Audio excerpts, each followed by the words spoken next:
Anrigues, Associação Médica do Rio Grande do Sul, dá início a mais uma Caravana Digital, edição Serra. Para aqueles que estão nos assistindo online, solicitamos que mantenham os áudios e câmeras desligadas. Todas as dúvidas e contribuições devem ser encaminhadas por meio do chat. Para aqueles que estão no auditório Ricardo Cassara, no Complexo Hospitalar da Unimed Nordeste RS, pedimos que mantenham os celulares no silencioso. As dúvidas e contribuições podem ser entregues para Ana Maria Keil, assessora da Amex, que está nos auxiliando neste evento. Informamos que os certificados ficarão disponíveis por meio do login na Simpla em até 7 dias. Nessa primeira edição de 2022, contamos com a promoção da Associação Médica de Caxias do Sul, apoio Unimed Nordeste RS, Escritório Andrade Madeira, Escritório Delmorá Pinheiro Advogados. Contamos com o patrocínio da Afar Imóveis, Banestágio, Banco Nacional de Estágios e Continova, assessoria financeira, empresas sediadas em Caxias do Sul. Hoje, realizaremos um painel para discutir o direito tributário médico, que será moderado pelo Dr. Luiz Gustavo Andrade Madeira, sócio fundador do escritório Andrade Madeira e assessor jurídico da Anrigues. Antes de passar a palavra ao Dr. Luiz Gustavo e apresentarmos nossos palestrantes, convidamos o presidente da Associação Médica de Caxias do Sul para dar boas-vindas aos nossos convidados. Diretamente de Caxias do Sul, gostaria de convidar o presidente da Amex, Dr. Luciano Neto Santos. Boa noite, Dr. Luciano. Boa noite, Ana. Boa noite a todos os participantes aqui pela plataforma e aqueles que tiveram a oportunidade de estar aqui conosco. Muito obrigado pela presença. É uma satisfação recebê-los a todos. Infelizmente, ainda de forma virtual, né? Mas ouvimos durante a pandemia que a distância acaba nos aproximando. Então, temos o privilégio de contar com aproximadamente 250 inscritos. Ana, tu podes me precisar isso depois, pode me passar esse número. Pessoal, muito obrigado pelo prestígio, muito obrigado pela presença de todos, aqueles que já foram citados no protocolo, que apresentarão a nós os seus pensamentos. Tivemos aí a grande oportunidade de ter o escritório Delmorá Pinheiro, representado pelo seu sócio, Alexandre Pinheiro, que eu sei que é o sócio minoritário, porque quando se trata de um casal, o homem é sempre o minoritário da sociedade. E já pensando nisso, nós como médicos, gente, imaginem que nós vivemos um momento, né, saindo da pandemia, todos queremos trabalhar, tirar as máscaras, né, todo mundo vacinado, mas nós precisamos, e esse foi o grande intuito de quando fomos convidados aí pela diretoria, né, pela presidência da Associação Médica do Rio Grande do Sul, a quem temos aqui representado pelo Dr. Luiz Rogério e pela doutora Dilma, que depois vão ter a oportunidade de também falar aqui ao microfone. A nossa preocupação, realmente, assim, por que não falar sobre o aborto no Brasil? Por que não falar sobre acidente na infância? Por que não falar sobre climatério? Por que não falar sobre gastroenterologia? Por quê? Porque nós precisamos, acredito que, nos preocupar com o nosso bolso, com o nosso ganho. Né? Vivemos tão atarefados, o médico hoje ele está tão envolvido, ele está tão preocupado em produzir trabalho para tapar aquele furo, aquele rombo, aquele passivo que ficou lá na pandemia. E nós, médicos, realmente, nós não somos bons gestores do nosso dinheiro. Quais são as leis que nos protegem? Que história de lei é essa ou que história de lei é aquela? Na verdade, depois da minha apresentação, vocês verão que são somente questões. Eu não trouxe nenhuma apresentação, primeiro porque eu não sou formado em direito, então eu não conheço o direito tributário, eu não conheço sobre isso. Aprendi com quem presta serviço para nós e achei extremamente prudente e oportuno, em consenso com a nossa diretoria, convidar pessoas do mais alto gabarito, né, do escritório Andrade Madeira e do escritório Delmorá Pinheiro, que vão participar conosco da nossa mesa de debates.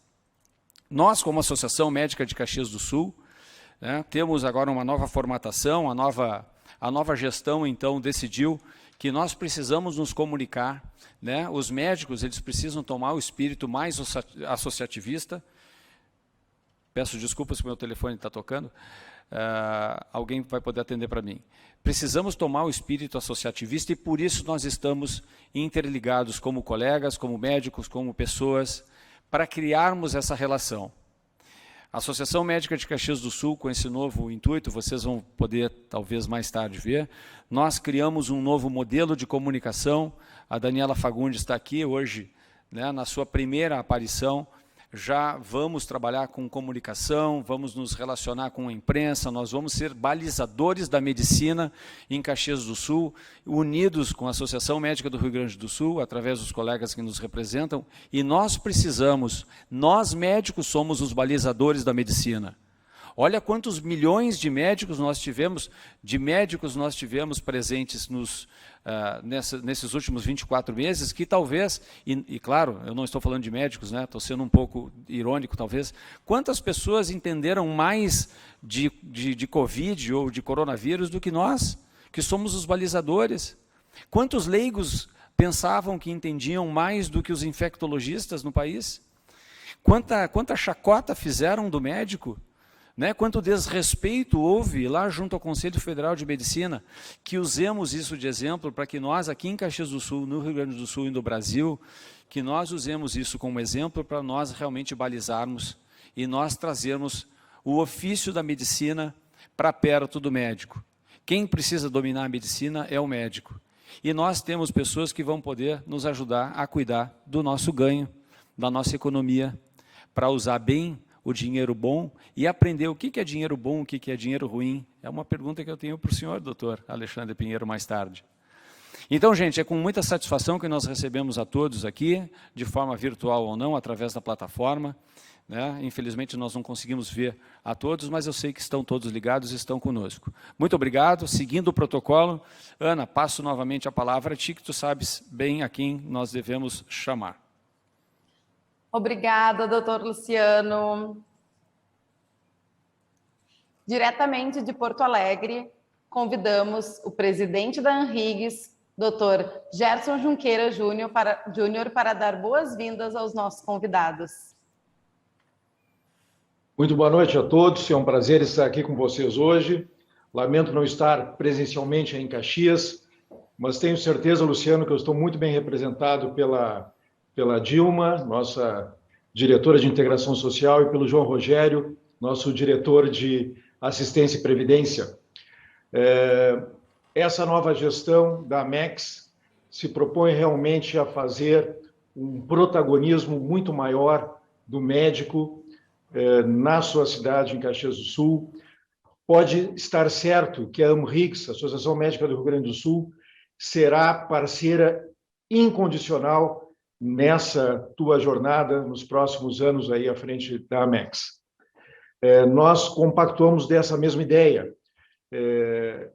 Eventos de saúde, a discussão da saúde, a discussão da medicina, a discussão da ciência médica, ela tem que ser protagonizada pelo médico, né? E com isso nós faremos uma saúde mais equânime, uma saúde mais justa, uma saúde para todos os nossos cidadãos gaúchos. Então, quero agradecer também a participação aqui dos nossos palestrantes, né? Dr. Luiz Gustavo Madeira, né? Amigo de longa data, e o Dr. Alexandre Pinheiro. E o tema realmente é um tema muito interessante, muito palpitante. Tenho certeza que nós teremos um debate muito acalorado. Esse novo arranjo de caravana que nós fazemos, que é totalmente virtual, iniciamos lá em dezembro de 2020, nós realmente conseguimos, com essa plataforma híbrida, atingir muito mais colegas, atingir muito mais cidades também. Tanto é que nós estamos aqui, Porto Alegre, Caxias, Porto Alegre, fazendo aí um ping-pong, e isso dinamiza muito mais o nosso debate. Sem me alongar mais, passo de volta a palavra para a ti, Ana, e vamos dar início aos trabalhos. Obrigada, doutor Gerson. Agradeço os nossos parceiros e patrocinadores. E agora apresento os palestrantes da noite. Dr. Luciano Neto Santos, médico com experiência na área de cirurgia e endoscopia digestiva, titular especialista em cirurgia bariátrica e metabólica e membro da Federação Internacional de Cirurgia da Obesidade. E atual presidente da Associação Médica de Caxias do Sul, AMEX. E também o Dr. Alexandre Pinheiro, advogado, sócio na Delmorá Pinheiro Advogados e especialista em direito tributário. Passo agora a palavra ao Dr. Luiz Gustavo Andrade Madeira para conduzir esse evento. Um bom evento a todos. Muito obrigada. Uma boa noite a todos. Primeiramente, agradecendo o honroso convite de mais uma caravana que eu participo. Quando a Henriques me pede alguma coisa, eu sempre digo presente. E nessas condições de pandemia, né, nós fazemos sempre, então, uma referência ao sistema, como a Henriques tem feito, nessa função de aproximar as pessoas, os seus associados, os interessados também, nos temas que a própria caravana vem trazendo, né, nessa sequência já, como disse o Dr. Gerson, desde o ano passado, né? Então, a caravana, na verdade, ela não se desloca, né? Ela toca o coração de cada um. E já, primeiramente, né, também saudando aqui as pessoas do Dr. Gerson Junqueira, presidente da RIGS, e o Dr. Luciano Neto Santos, presidente da AMEX, e também o palestrante, né, que virá o Dr. Alexandre Pinheiro. Eu já inicio, então, contextualizando essa questão da medicina, né, com o aspecto tributário no Brasil. Né? Primeiramente, eu ressalto a vocês um camaradinho que nós conhecemos bem, chamado Albert Einstein, lá em 1950, um pouco antes dele falecer, parece que foi 55, 56, mas em 1950, ele, num congresso, ele deixou uma frase que foi lapidar sobre a área tributária. Ele diz o seguinte, que a coisa mais difícil de se compreender neste mundo é o imposto de renda, né? E realmente é essa a realidade que nós vivemos, né? Como advogado tributarista, que eu particularmente digo não sou, né? A minha função mesmo é outra, é na defesa do médico, mas as pessoas com quem eu convivo na faculdade, né, com o direito tributário, a gente sabe da dificuldade, né, dos meios e entremeios que o próprio direito tributário carrega. É uma atividade de especializada atualização, né, permanente até, no sentido de verificar quantas teias, né, existem nesta configuração da área tributária, principalmente quando se diz das regulamentações, são portarias, são, enfim, tudo dentro da área do imposto de renda que nós sabemos, este emaranhado de leis, decretos, e que devemos sempre participar, né, nessa forma atual. Então, nada melhor do que um advogado tributarista para que consiga, então, fazer com que esta atividade, principalmente do profissional liberal, né, nos escritórios de advocacia, nas clínicas médicas, notadamente nesses setores, é que se precisa sempre de um apoio especializadíssimo desta área do direito tributário, para que se veja a possibilidade mesmo de diminuir esta carga tão grande que nós, segundo consta, 5 meses do ano trabalhamos, né, para esta função que o Estado promove, que é a função arrecadatória, né? E nós, contribuintes, evidentemente, somos obrigados a esta atividade. Então, o melhor é prevermos, obviamente, não fala-se aqui de sonegação, pelo contrário, mas uma minoração, né, uma diminuição dessas questões de aproximação do imposto de renda com a clínica médica, com o escritório, enfim, para que haja mesmo essa forma pensada, estudada de redução de tanta carga que nós realmente carregamos, né? Já basta a própria carga tributária pessoal que nós passamos, também temos essa carga também no nosso recanto, né? No nosso meio de trabalho que nós temos lá como referência, né, dessa arrecadação. Então, eu já, não me demorando muito, já passaria a palavra imediatamente ao Dr. Luciano Neto Santos, presidente da Amex, então fica nesse primeiro momento aí com a contextualização do tema frente ao doutor Alexandre Pinheiro. Doutor Luiz Gustavo, muito obrigado pela sua deferência, obrigado e pela participação também. E eu vou começar, sem delongas, dizendo que raramente o médico tem satisfação de estar perto do advogado, né? Porque o advogado, nós aprendemos lá de trás, faz uma medicina bem feita, porque senão os advogados vêm e comem todo o teu dinheiro. O advogado gosta de participar de processos sempre para tirar do médico, né? Isso é o que nós aprendemos. E é importante porque nós temos acadêmicos aqui, Alexandre, participando deste evento, e é muito importante já o acadêmico entender que o advogado ele pode vir muito antes, ele pode vir a proteger o médico muito antes de ele sofrer qualquer imputação, né? Então, eu tenho aqui a minha apresentação, só para que eu não tenha que rebuscar a tela e que preste atenção em todos que estão participando. Alguns questionamentos. A minha apresentação, na verdade, são questionamentos. Por quê? Porque eu não tenho embasamento jurídico, o nosso embasamento tributário ele é parco, né? O médico tem um embasamento tributário parco, porque ele aprende medicina e aprende a executá-la, e hoje o médico precisa aprender a executar bem, precisa gostar muito do que faz e dominar o que está fazendo. Porque senão incorre naquilo que eu falei, mesmo de brincadeira, o advogado ele vai estar instruindo o cliente, né? Ou o paciente a entrar contra o médico e tirar mais, inclusive, do que o próprio tributo, lá que Einstein dizia em 50, né, que é difícil entender o imposto de renda e nós não conseguimos entender até hoje. Na minha apresentação, a primeira questão que eu faço é a seguinte: quais as atividades médicas que podem se utilizar daquela famosa Lei 9249 de 1995? Primeiro, eu quero que depois tu fundamente que lei é essa, né? Acabei aprendendo por quê? Porque comprei o livrinho para ler e aprender o que é a tal da Lei 9249, uma lei tão antiga e tão pouco utilizada. O segundo questionamento da minha apresentação é: quais as atividades médicas que não podem ser beneficiadas? As que podem, Alexandre, e as que não podem ser beneficiadas com essa lei. E eu estou tocando nessa lei porque essa lei ela é muito importante para todos os médicos prestadores de serviço em modalidades específicas.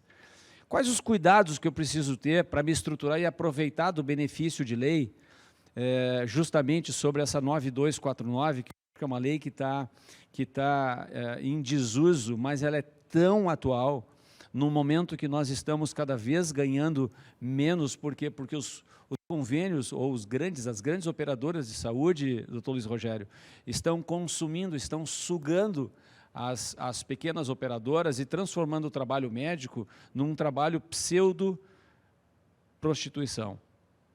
Então, o acadêmico ele sai da faculdade, ele precisa arrumar trabalho, e muitas vezes ele arruma um trabalho e ganhando uma consulta R$ 28. É a forma que ele tem de começar. Será que é assim mesmo? Vamos ver. Uma resposta que o doutor Alexandre pode ter. Meu quarto questionamento: o meu contador, isso é uma hipótese, tá? Não que tenha me dito, mas o meu contador ele me disse que eu só posso utilizar o benefício da lei com autorização judicial. Será que eu preciso solicitar ao meu advogado, né, para quem tem uma assessoria jurídica, que o meu advogado peça ao juiz para que eu tenha um benefício de uma lei? Esse é um questionamento, e tomara que tu consigas me responder. E a diferença de fazer trabalho com e sem o processo judicial? Eu estou falando em produzir trabalho e ter o benefício da lei, né, o benefício, ou seja, que a lei venha a me beneficiar sem que eu sofra nenhuma imputação ou que alguém venha me dizer: tu estás fazendo errado. Se alguém puder passar para mim, eu agradeço. Vocês estão aí, o passador está por aqui? Está aqui.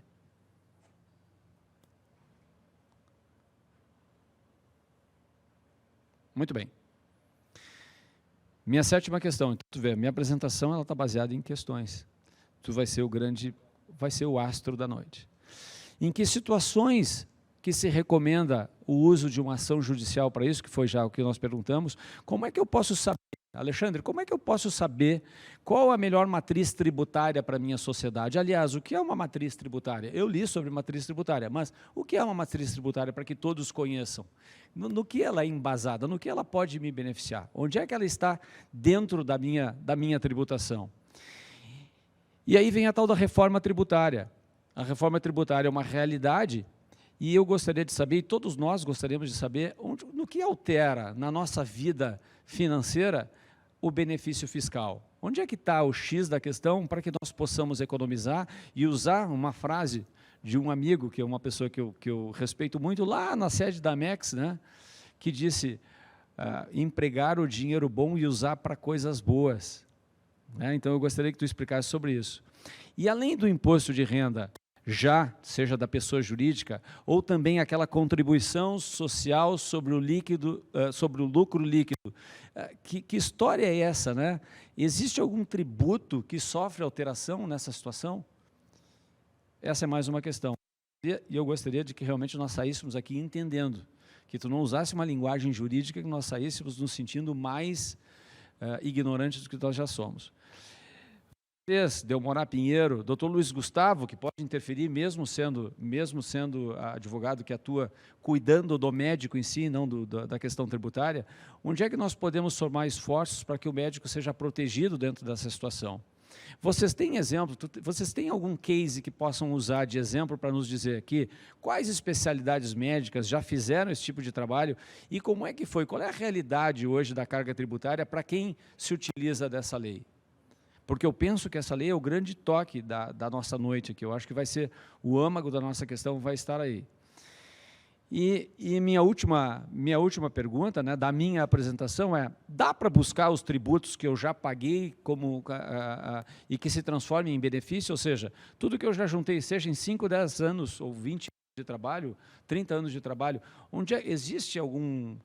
eu não diria furo de lei, mas existe alguma jurisprudência ou existe alguma lei que diga que aquilo que eu recolhi lá atrás, que tenha sido indevido a meu favor, pode existir alguma coisa que me proteja nesse sentido?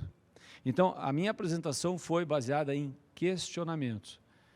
Eu gostaria que todos os colegas saíssem daqui, né, ou através da plataforma, e que tivessem as suas dúvidas, as suas perguntas sanadas. Além disso, pessoal, eu quero convidá-los também, para quem está pelo chat, fazer perguntas, questionamentos, né? Além do doutor Alexandre, a doutora Cíntia está aqui também, que é uma expert em direito tributário médico, em especial, né?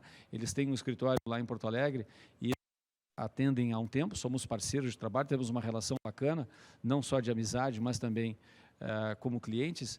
E no que vocês, com os conhecimentos que vocês têm, no que vocês poderiam nos ajudar, né? Tirando aquela coisa do corporativismo, tirando a coisa do associativismo. O médico falando por si, o médico que vai para casa depois de um dia exausto de trabalho e que somou o seu quinhão, e a partir daquele seu quinhão, e foi um cálculo que o doutor Luiz Gustavo fez, que me parece que dos 12 meses, cerca de 40% a 50% ele precisa para bancar em questão de tributos. Então, metade do nosso trabalho não é que seja jogado fora, mas ele fica para dentro de um caixa que talvez não volte, não retorne para nós.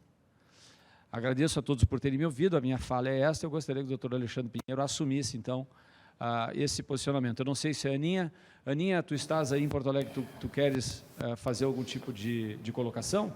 Senão eu passaria já a palavra para o nosso convidado da noite, doutor Alexandre Pinheiro. Pode passar, sim, doutor Luciano. Convidamos, então, o doutor... Eu gostaria só de lembrar, nós estamos aqui sem máscara, tentando respeitar o distanciamento, estamos todos aqui a pelo menos 5, 6 metros de distância, tá? Todos que estão aqui na plateia estão de máscara, tá? Quem está em casa, naturalmente, não necessita usá-la, então nós convencionamos que todos aqui devidamente vacinados, né? Estamos bem de saúde, e preferimos fazer, porque senão talvez em casa vocês não nos ouviriam bem sem a máscara. Tá? Doutor Alexandre, a palavra. Muito obrigado, doutor. Boa noite a todos. Eu gostaria, obviamente, de iniciar, sendo nós do Delmorá Pinheiro Advogados, estamos muito honrados com os e gostaria de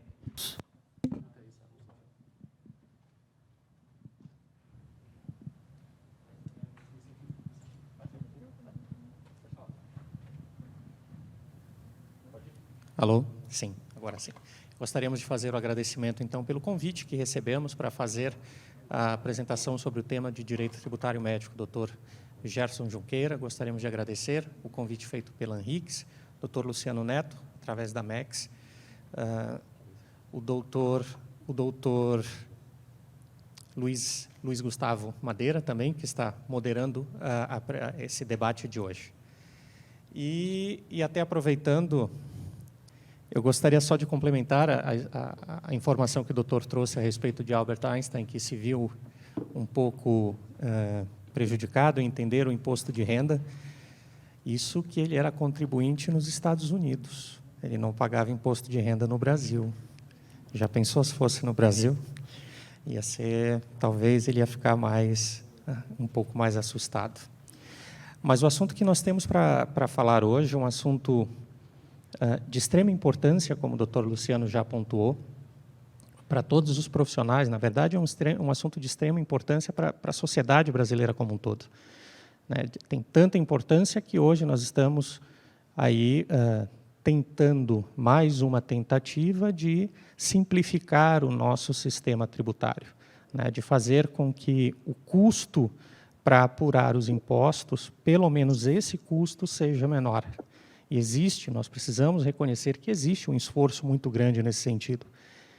Se esse esforço vai levar a algum lugar, isso é uma outra história. Já tivemos anteriormente, desde a promulgação da Constituição de 88, várias outras tentativas de fazer esta reforma tributária que não surtiram efeito, pelo menos não o efeito imediatamente esperado. E hoje nós temos aí a PEC 45, a PEC 110, o substitutivo da PEC 110, o projeto de lei 3887, o projeto de lei 2337, esse do imposto de renda, que é o que está mais próximo de acontecer, embora esteja parado no Senado, ano eleitoral, daqui a pouco não acontece. Está mais próximo de acontecer a reforma do imposto de renda para poder, então, tributar os dividendos.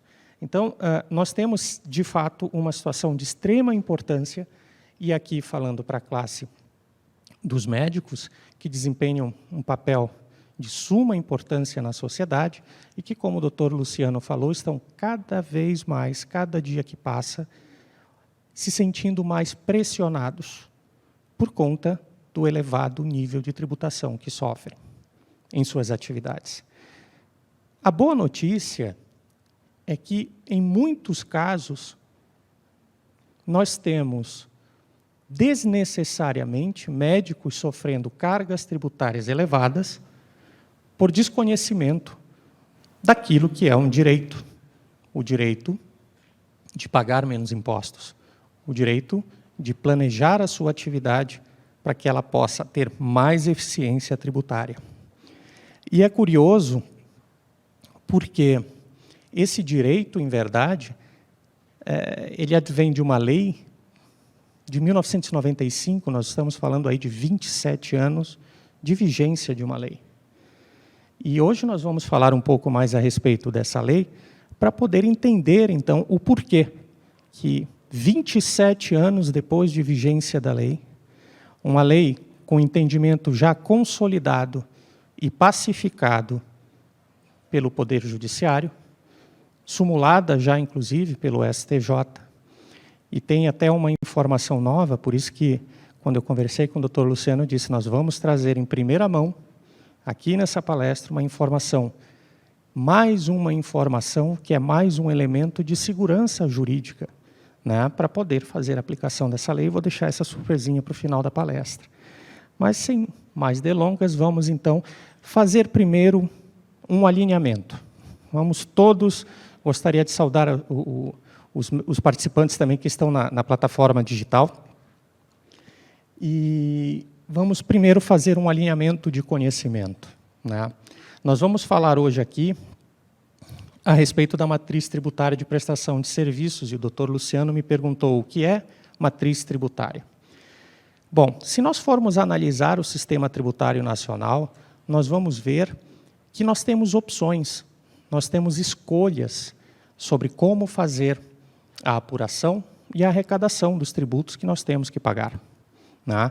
E estas escolhas, cada uma destas escolhas contém um conjunto, uma matriz de regras que vai definir Se eu escolher desta forma, como que eu vou apurar e qual o resultado que eu vou apurar?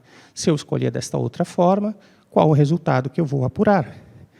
E aí nós temos, dentro das matrizes disponíveis, nós temos também as matrizes que se aplicam a determinados setores da economia. Então, nós temos a matriz tributária incidente sobre a atividade de prestação de serviços, sobre a atividade de indústria, sobre a atividade de comércio. Se a nossa atividade é no meio digital, se a nossa atividade é no meio analógico, não sei se esse seria o termo correto, mas no mundo real, digamos assim, e cada uma dessas situações, ela vai apresentar um conjunto de soluções para que nós possamos escolher. Como nós estamos aqui falando de prestação de serviços, nós vamos falar da matriz tributária de prestação de serviços.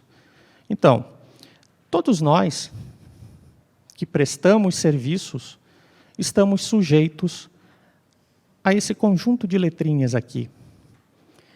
Nós temos, por exemplo, os médicos que atuam como pessoa física, eles são contribuintes do imposto de renda da pessoa física, do imposto de renda retido na fonte. Aqueles que trabalham através de pessoa jurídica, eles têm, incidindo sobre o lucro ou sobre sua receita, o imposto sobre serviços, as contribuições sociais ao PIS e à COFINS, o imposto de renda da pessoa jurídica e a contribuição social sobre o lucro líquido. Aí os médicos, no final do mês, retiram pro labore dentro de suas empresas. Contribuem, então, para o INSS, não para o FGTS, obviamente, mas contribuem RAT, contribuições previdenciárias de terceiros, INCRA, SENAC, SESC, SEBRAE. Quem tem empregados, recolhe seu FGTS, recolhe o RAT, recolhe também as contribuições previdenciárias e, obviamente, o INSS. Esse conjunto de tributos, e isso é importante que se diga, quando nós falamos em direito tributário, em planejamento tributário, é importante que se diga que nós não somos contra o pagamento de tributos.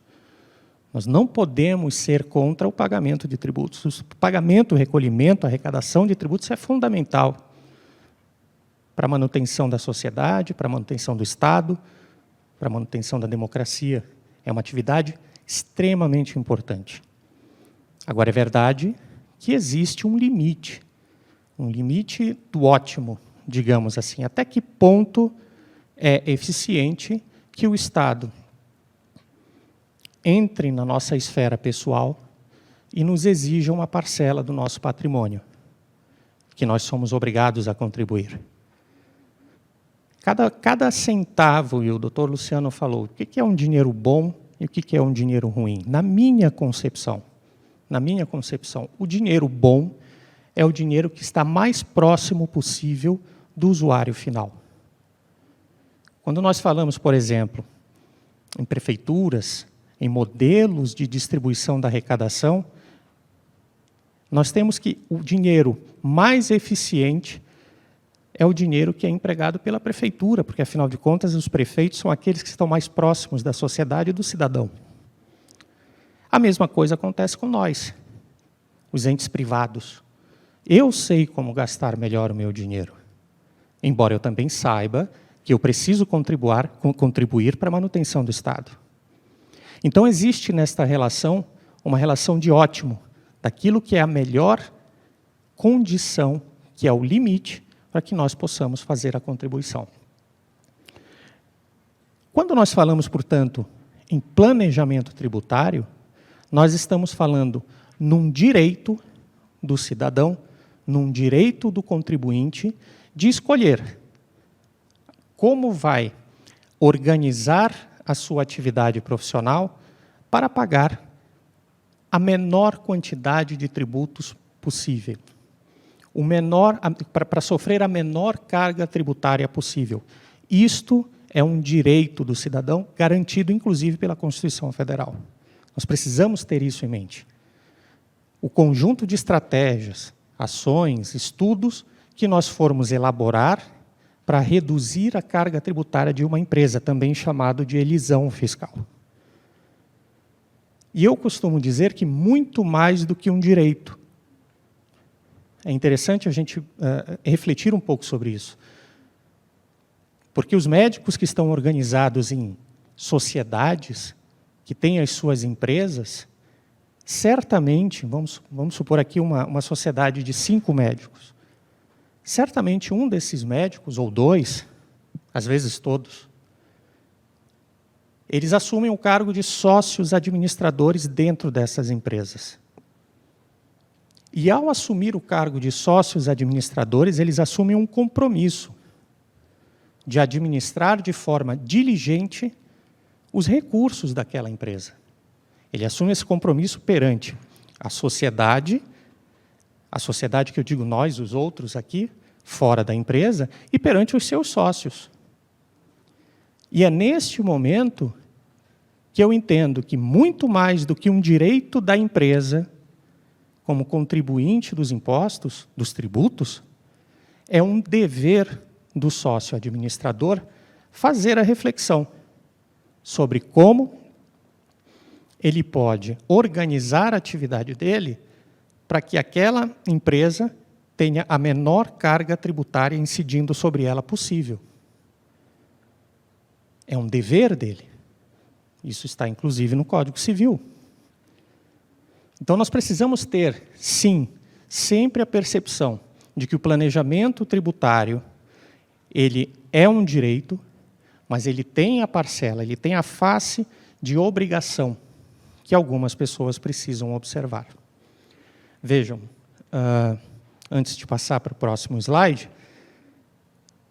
eu posso ter situações em que um determinado sócio, ao retirar os dividendos dele, ele pode cobrar do sócio administrador. Por que que eu estou pagando 13,33% de imposto sobre o meu faturamento, quando eu tenho a possibilidade de pagar 7,93%? E esses números que eu estou trazendo aqui incluem ISS-QN e esse ISS-QN de Porto Alegre. Então, não necessariamente ele se aplica aqui em Caxias do Sul, que me parece que o ISS aqui é um pouquinho mais alto do que em Porto Alegre. Mas esse sócio pode fazer esse questionamento. Não, doutor, o senhor me desculpe.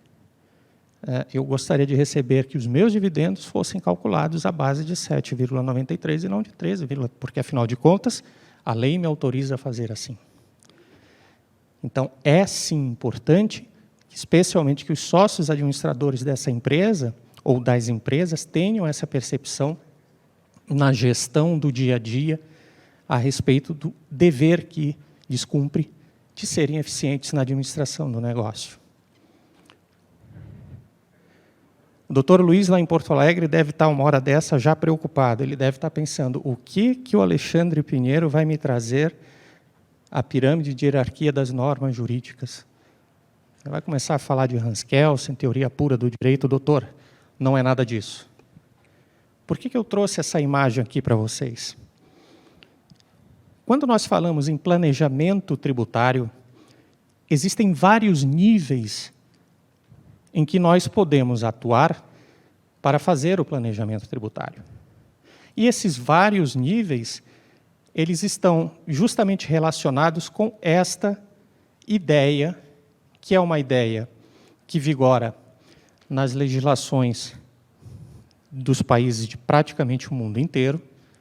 Eu, sinceramente, não conheço nenhum ordenamento jurídico que não siga essa ideia, e que é conhecido como a pirâmide de Hans Kelsen, que trata da hierarquia das normas jurídicas. Por que eu estou trazendo isso aqui para vocês? Porque o Estado, ele começa aqui, em sua Constituição Federal. Ali estão os princípios básicos, ali estão as regras, ali está a regra do jogo. Constituição Federal Brasileira, como que nós vamos nos relacionar como sociedade? Quem somos nós como sociedade? Está ali. Todas as regras, todos os princípios, seja de natureza eleitoral, de natureza previdenciária, de natureza tributária, enfim, o direito brasileiro nasce na Constituição Federal. É óbvio que a Constituição Federal, embora a nossa Constituição seja uma das mais extensas do mundo, A Constituição Federal não tem condições de trazer ali todo o arcabouço de regra, todo o ordenamento jurídico. Então, nós temos ali uma divisão em que a Constituição Federal é a lei máxima.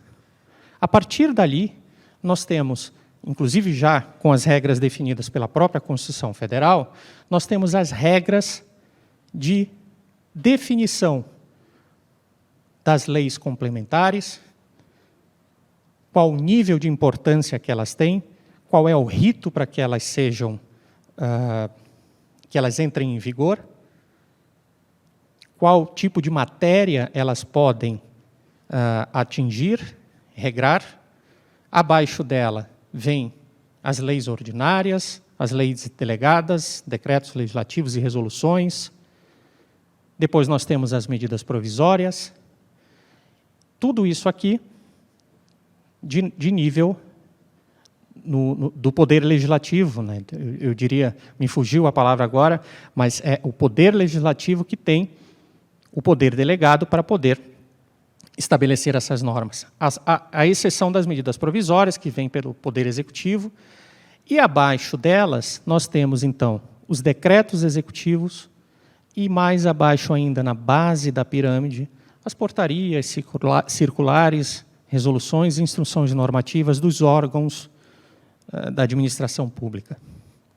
Eu estou trazendo isso aqui para vocês porque eu quero dizer que daqui para baixo, dos decretos para baixo, nós temos interpretações da lei, interpretações da Constituição, da lei complementar, das leis ordinárias, interpretações que são feitas pelos órgãos do Poder Executivo, do Poder Judiciário, do Poder Legislativo. Mas vamos nos focar no Poder Executivo. E trazendo isso aqui ainda para a esfera do direito tributário, nós temos as instruções normativas da Receita Federal.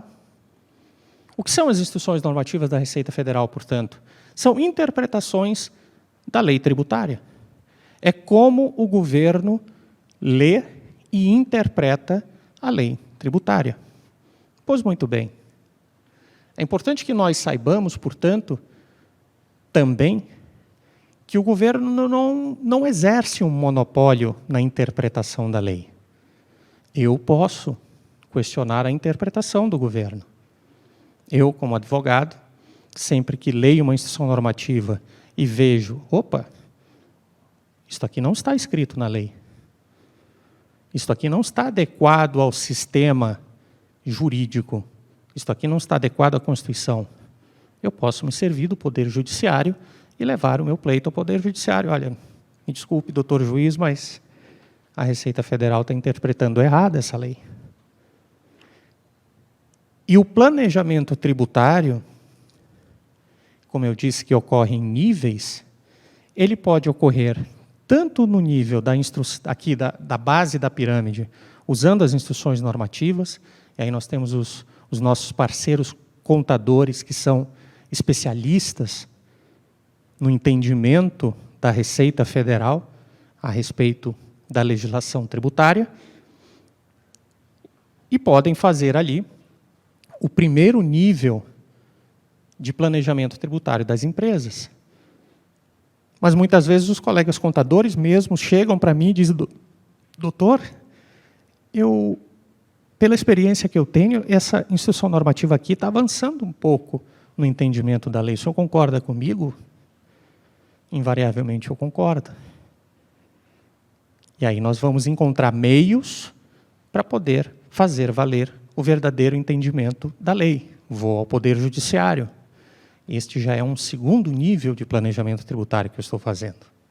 Então, a ideia aqui de trazer a pirâmide de Kelsen é justamente para que todos aqui tenhamos esse entendimento de que existem vários níveis de normas e que o nível mais básico da norma não pode, de forma alguma, alterar aquilo que já está escrito lá em cima. Guardem bem essa informação. Ela vai ser importante para a gente um pouco mais na frente. Bom, falando então em planejamento tributário, num primeiro nível de planejamento tributário, quando nós temos, de novo, aquela sociedade de médicos que precisa definir uma forma eficiente de carga tributária, ou seja, pagar o menos tributos possível, ele chega no escritório do seu contador, pode chegar conosco também, o doutor Madeira, e dizer: doutor, nós temos aqui uma sociedade de médicos, prestamos serviços de anestesiologia, somos 5 anestesistas.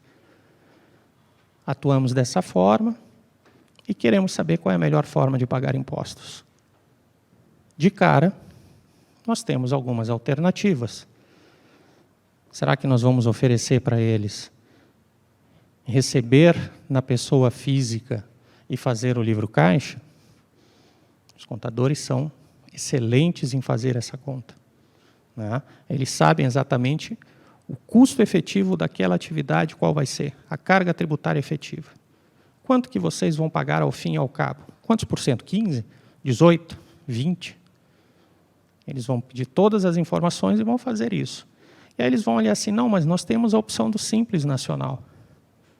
Olha, no Simples Nacional, no livro caixa, se vocês forem fazer isso, vou chutar números aqui, vocês vão ter uma carga efetiva de 18%. Se vocês forem para o Simples Nacional, vocês têm 16%. Se vocês forem para o lucro presumido, vocês têm 13,33%. Mas tem advogados dizendo que pode ser menos. Pode ser 7,93%. Ou a gente pode ver aí, eu estou rindo porque seria um exemplo esdrúxulo, né? Trazer o lucro real. Vocês podem fazer o lucro real. Seria meio absurdo, mas é uma opção. Então está lá o cenário. Nós temos o direito de simular cada um desses cenários e escolher aquele que tem o menor valor. De novo, o sócio administrador, no meu entendimento, tem o dever de fazer isso. Isto já é um nível de planejamento tributário. Nós todos já sabemos, inclusive alguns médicos, o doutor Luciano já sabe disso, que a atividade, a grande maioria da atividade dos médicos, organizados em pequenas clínicas, em pequenas sociedades, tem no lucro presumido o modelo mais eficiente em termos de carga tributária. E é sobre ele que nós vamos, então, falar hoje, até para que eu não me alongue muito, falando em livro caixa, em Simples Nacional, em lucro real, vamos focar no lucro presumido. E no lucro presumido,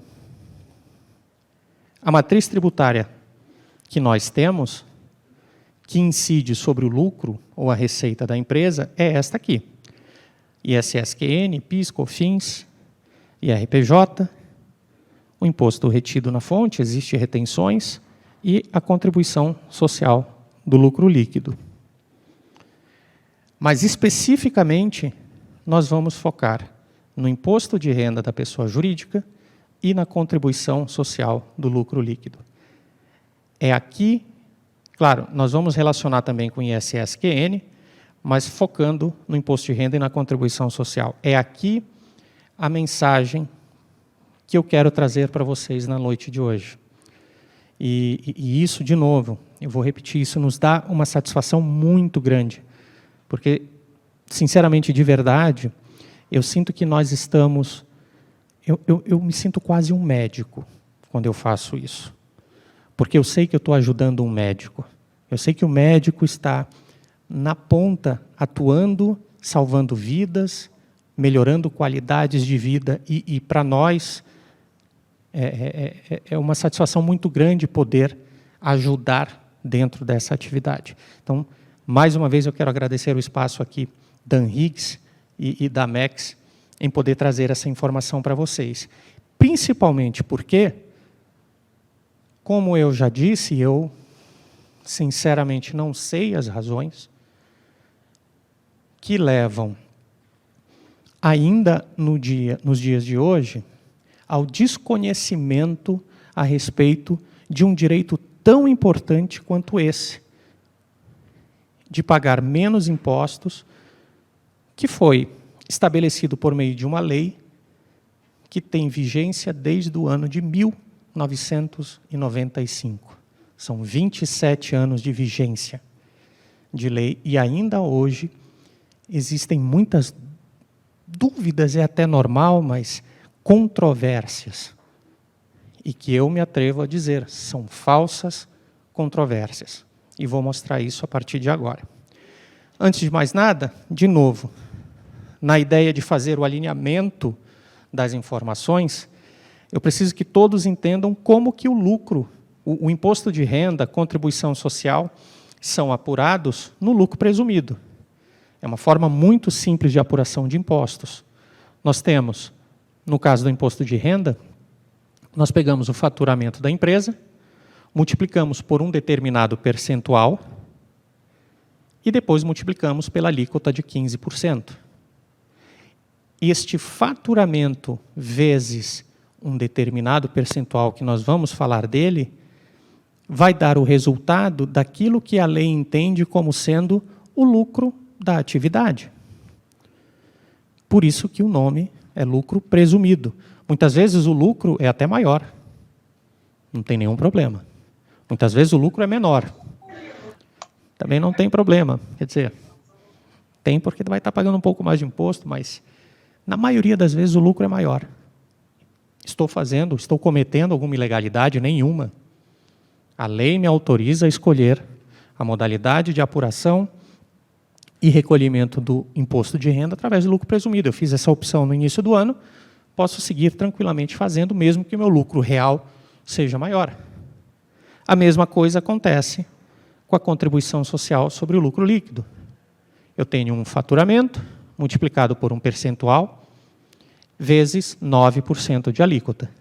Então, primeiro eu encontro o meu lucro, que é presumido ser aquele, e multiplico por uma alíquota de 15% no imposto de renda, 9% na contribuição social. Existe um complicadorzinho não tão grande no imposto de renda que esta mesma base de lucro que presume-se foi o meu lucro, se ela for no trimestre superior a 60 mil, o que passar de 60 mil, eu tenho que jogar 10% e o resultado somar para compor o meu imposto de renda.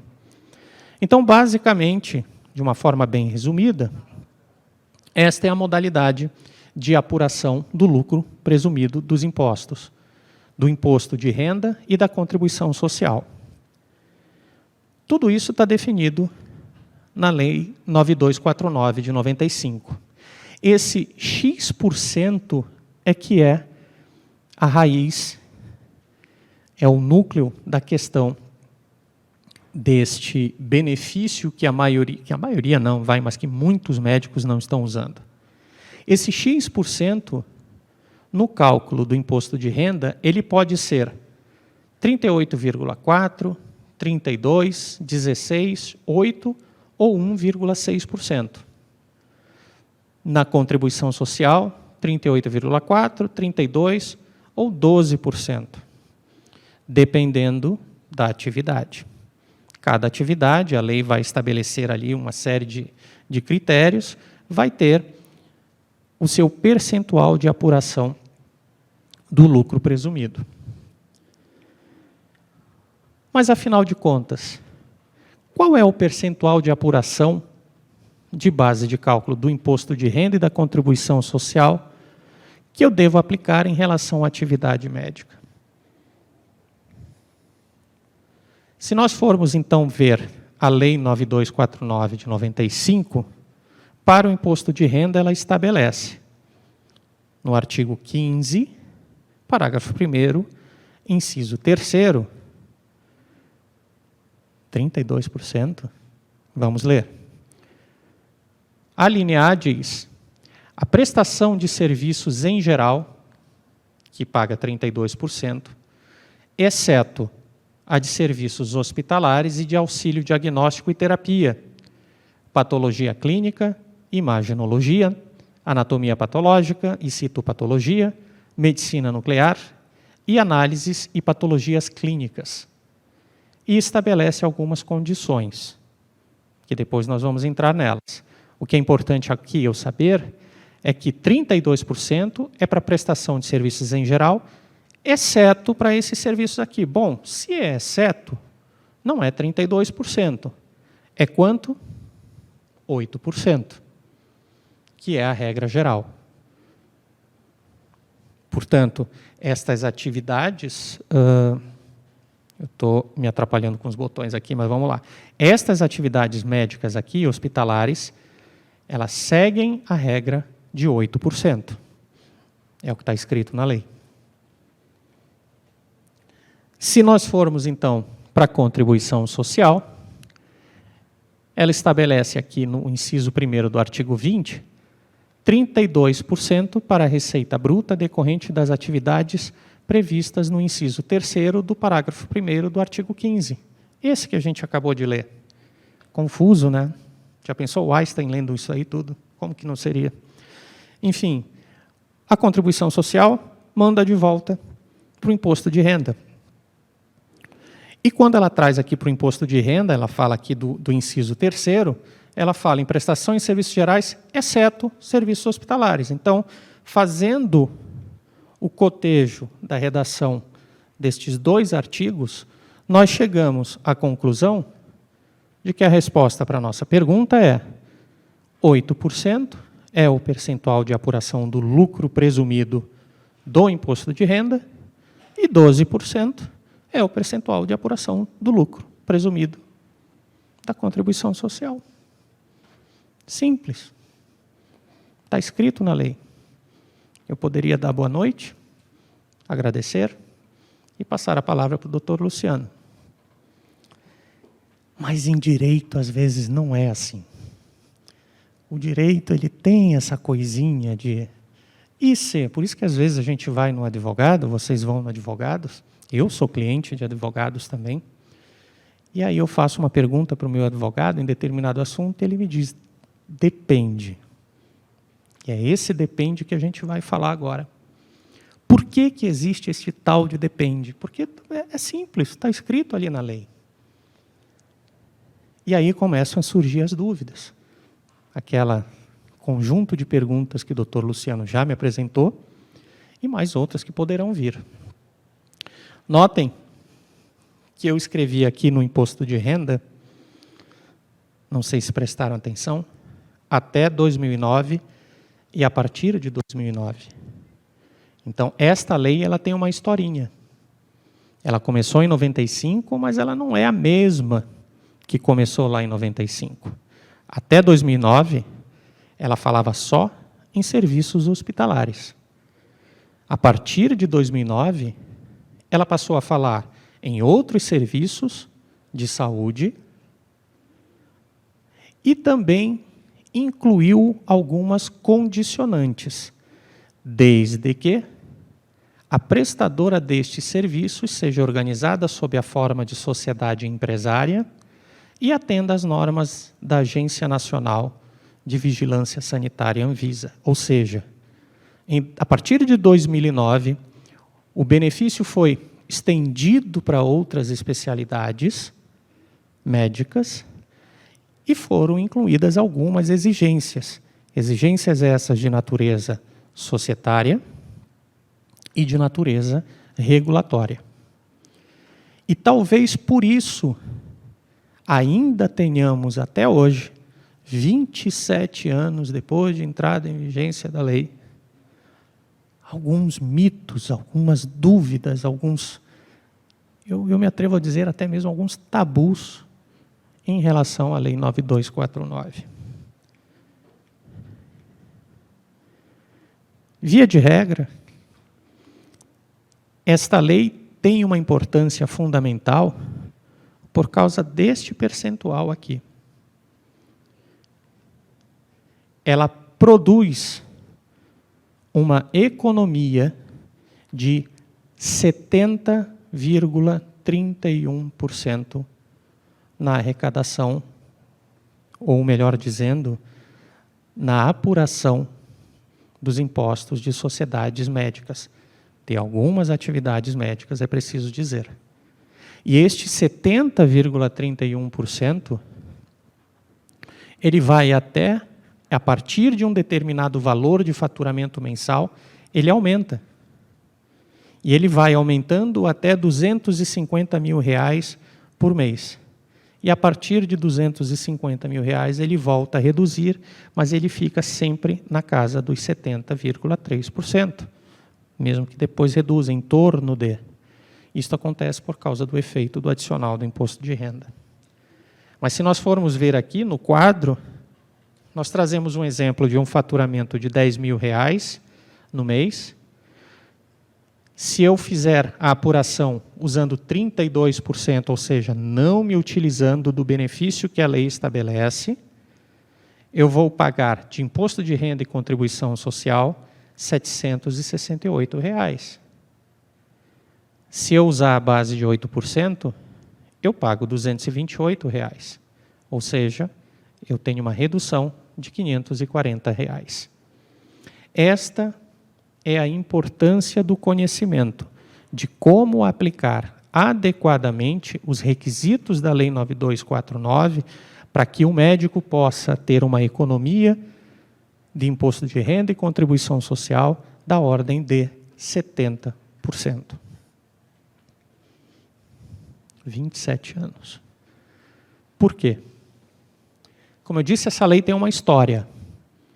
E essa história, ela tem a ver com a construção do entendimento jurídico daquele termo, que era o único termo que era usado na primeira redação da lei, serviços hospitalares. Eu vou contar essa história aqui brevemente. Eu conto essa história basicamente usando 4 marcos. O primeiro dele, obviamente, foi a entrada em vigor da lei, lá em 1995, com o texto original, dizendo que apenas os serviços hospitalares tinham direito a usar o percentual de 8% para o imposto de renda e de 12% para a contribuição social. E lá no começo, a interpretação que prevaleceu a respeito disso foi a interpretação, meramente literal. Ou seja, quem é que presta serviços hospitalares? Hospitais. Serviços hospitalares são só os hospitais que prestam.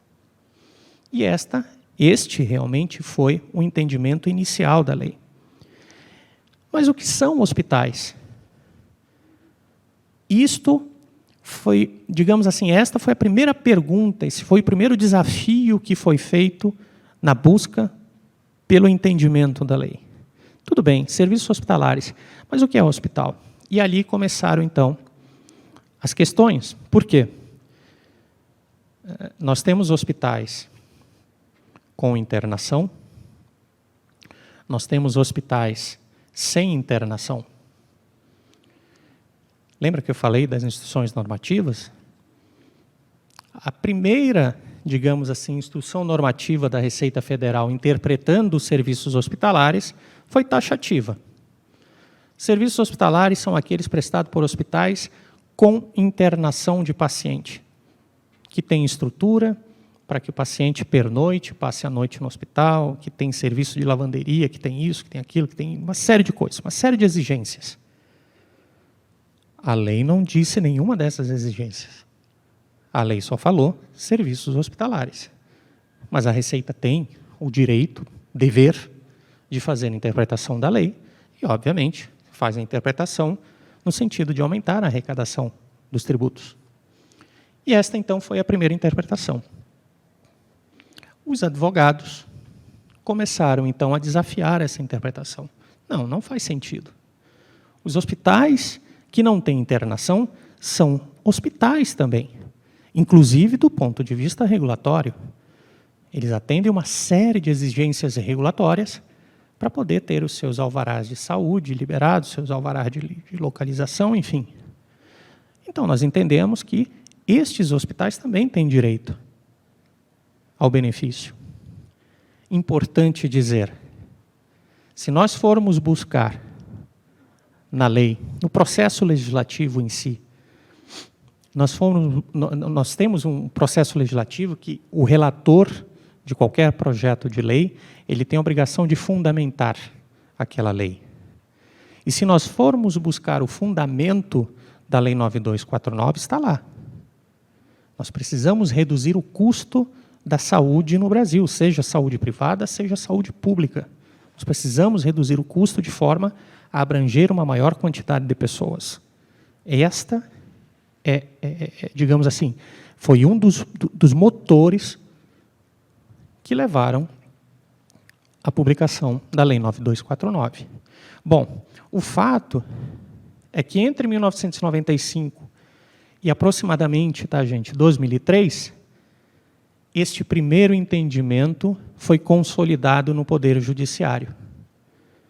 E a Receita Federal adaptou a sua legislação para incluir também aquilo que era conhecido como day hospitals, né? E estas instituições de saúde passaram a ter direito ao benefício.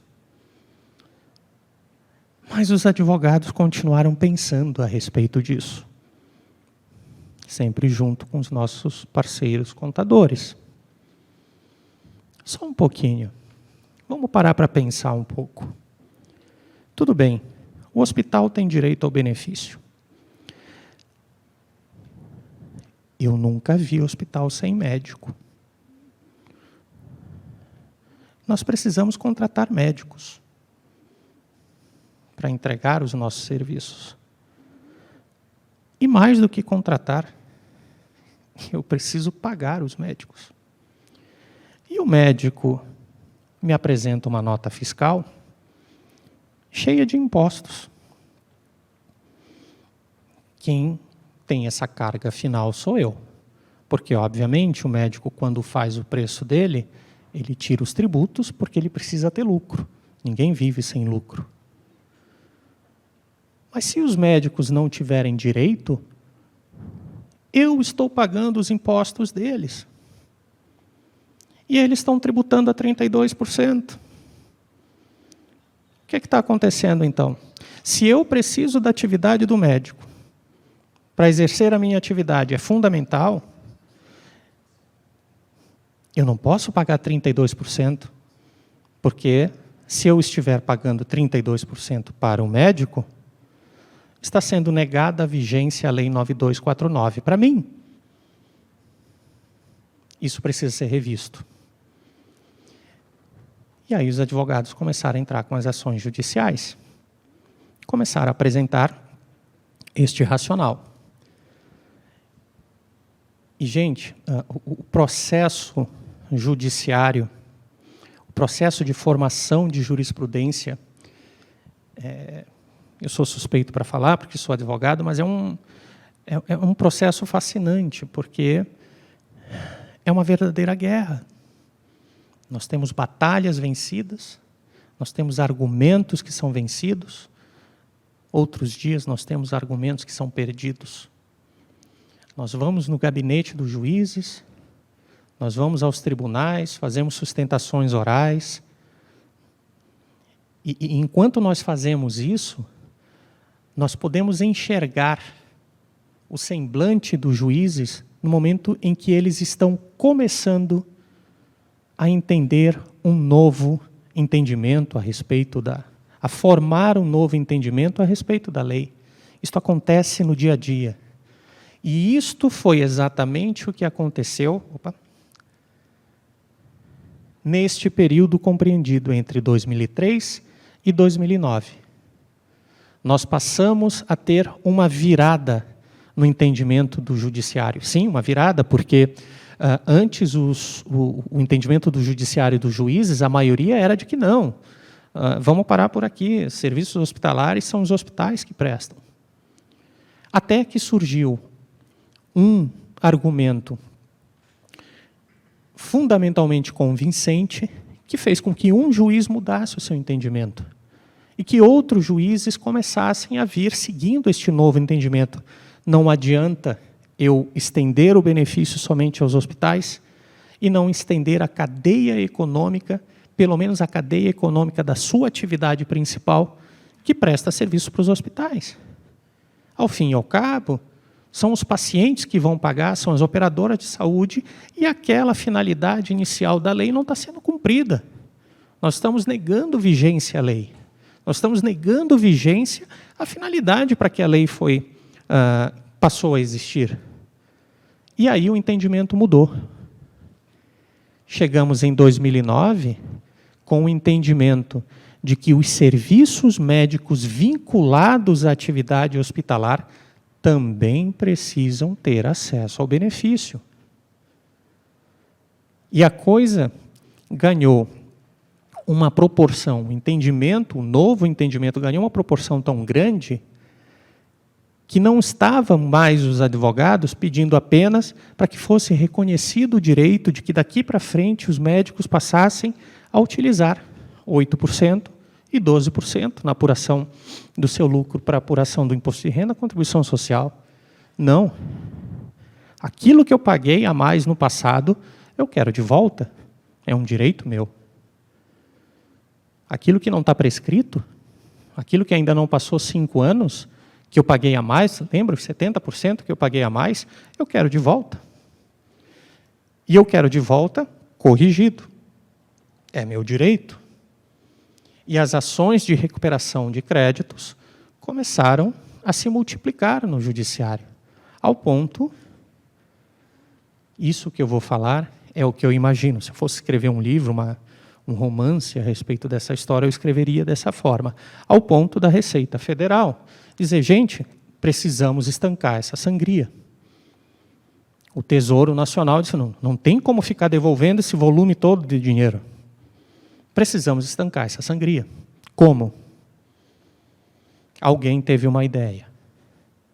Vamos mudar a lei. Vamos acabar com essa confusão. Para começo de conversa. Vamos nós dizer quais são os serviços médicos que estão vinculados às atividades hospitalares e que têm direito ao benefício. Vamos fazer assim? Vamos. Mas vamos botar ali uma condição. 2. Tem que ter natureza empresarial. E tem que, obviamente, estar dentro das regras da Anvisa. São 2 condicionantes, uma de natureza societária e uma de natureza regulatória. Por que isso? Porque, assim, se nós fôssemos, lá em 2009, fazer um levantamento da forma como as sociedades médicas majoritariamente eram constituídas, nós iríamos encontrar a informação de que, majoritariamente, as sociedades médicas eram sociedades simples. Não eram constituídas sob a forma de sociedades empresárias. Bingo! Estanquei a sangria. Porque, a partir de agora, somente pode ter acesso ao benefício quem for sociedade empresária. Tá bem, eu ainda tenho 5 anos aí de prescrição que eu vou continuar pagando. Mesmo para quem não era sociedade simples. Mas daqui a 5 anos isso acabou. Eu não tenho mais que devolver o passado. Há controvérsias sobre isso. Existem entendimentos muito interessantes, porque para o direito, o ser e o estar têm uma diferença fundamental. Eu posso estar constituído sob a forma de sociedade simples, mas eu sou uma sociedade simples? O advogado precisa estar atento a esta diferença. Existem muitas sociedades simples que estão sociedades simples, não são sociedades simples. E quem está dizendo isso não sou eu. Sabe quem é que diz isso? A Procuradoria das Prefeituras, espalhadas pelo país. Por quê? Porque quando eu faço adequação e eu passo a ser sociedade empresária, eu pago menos imposto de renda, eu pago menos contribuição social, é verdade. Mas eu pago mais ISS-QN. No final das contas, compensa. O volume o percentual que aumenta o meu ISSQN não bate aqueles 70%. Mas para a prefeitura pouco importa. Eles estão lá arrecadando mais. E aí eles passaram justamente a pensar isso, mas só um pouquinho. Essas sociedades simples todas aqui, que pagam uma taxa fixa mensal por sócio, me pagam um pouquinho, e que tem um faturamento que poderia estar me pagando muito mais, na verdade, elas estão simples, mas a atividade delas do dia a dia mostra que elas são empresárias. E algumas prefeituras têm entrado com ações e têm conseguido cobrar a diferença dos últimos 5 anos. Portanto, não sou eu quem está falando que existe uma diferença entre o ser e o estar. Quem está falando são as próprias prefeituras. Bom, em 2009, então, nós tivemos a mudança da legislação. Em 2010, e aí eu vou pedir... Não, mentira, ainda não é agora que eu peço ajuda da Joana. Em 2010, aconteceu isto aqui. Isso aqui realmente está ruim, eu peço desculpa, eu não consegui antecipar, que não ficaria tão claro assim, mas eu vou tentar esclarecer. Isto aqui, talvez até mesmo se desse para apagar um pouquinho essas luzes aqui, ficaria melhor. Mas vamos lá. Isto aqui é uma tese.